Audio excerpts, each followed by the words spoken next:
ఓం శ్రీమాత్రే నమః. అష్టాదశ శక్తిపీఠాల్లో 4వదైన చాముండా కౌంచపట్టడి అనగా చాముండీదేవి ఆలయము కర్ణాటకలో ఉంది. దీని స్థల పురాణం గురించి చెప్పుకుందాం. మహిషాసురుడైన రాక్షసుడు 3 జన్మల్లోనూ ఇంద్రాదేవతలను ఓడించాడు. అప్పుడు అమ్మవారు ఉగ్రచండి భద్రకాళి రూపాలతో వారిని సంహరించింది. వారిని ప్రార్థన సంతసించి వారిని తన పాదాల వద్ద నిత్యం ఉండేలా అనుగ్రహించింది. అమ్మవారు లోక కంటకుల్ని ఈ రీతిన జన్మజన్మలకు సంహరిస్తూనే దయచూపి నీ పాదాల కింద నివసించే వరాన్ని అనుగ్రహించి నీ వాత్సల్య అనే గుణానికి ఏదీ సాటిరాదు. క్రౌంచ అనగా కంసపట్నమైన ఆ ముండాదేవివై వెలిసిన నీవు సకల సోములు మాకు కలుగజేయము అని ప్రార్థిస్తున్నాం. ఇప్పుడు స్థల పురాణం గురించి చెప్పుకుందాం. మహిషపురము మహిషాసురుని ఊరు. మహిష ప్లస్ ఊరు, అదే నేటి మైసూరు అనే నానుడన్నమాట. ఇది రాజధాని కౌంచపట్నం. అమ్మవారు శక్తిపీఠంగా వెలిసిన ఈ పర్వతము నేటికి మైసూరుకు చేరులోనే ఉంది.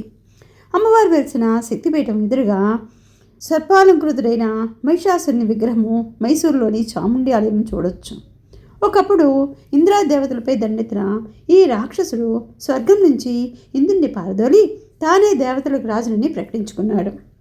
త్రిమూర్తులు శరణి మహిషాసుర దేవతలందరూ సమాలోచన జరిపి తమ అందరి శక్తుల సమ్మేళనంతో ఒక స్త్రీమూర్తిని ఆవిర్భింప చేశారు. దీనికి కారణము వరగర్వం చేత విజృంభిస్తున్న మహిషాసునికి పురుషుల చేతిలో మరణం లేదు. అందుకని అతను విజృంభించేవాడు. దేవతలందరికీ దివ్య తేజస్సుతోనూ ఆవిర్భించిన శ్రీమూర్తికి దేవతలంతా వివిధ ఆయుధాలు బహుకరించారు. ఆమెయే చాముండీదేవి సింహవాహనయ్యై మహిషాసురునితో యుద్ధానికి తలపడింది. అభిలోభుడు, భాస్కరుడు, బిడాలుడు, చామురుడు, ఉద్రగురుడు మొదలైన సేనలను చాముండీదేవితో యుద్ధానికి పంపాడు మహిషాసురుడు. వారందరూ నేలకులుగా తానే స్వయంగా చాముండీదేవితో తలపట్టాడు రాక్షసుడు. జగదంబ ఆ రాక్షసుని వధించి దేవతలు జయ జయధ్వానులు సలుపుతుండగా అక్కడే ఒక పర్వతపై స్థిరంగా నిలిచిపోయింది. అనంతకాలంలో చాముండేశ్వరి మైసూరు మహారాజు సంతతి వారికి ఆరాధ్య దేవత అయింది.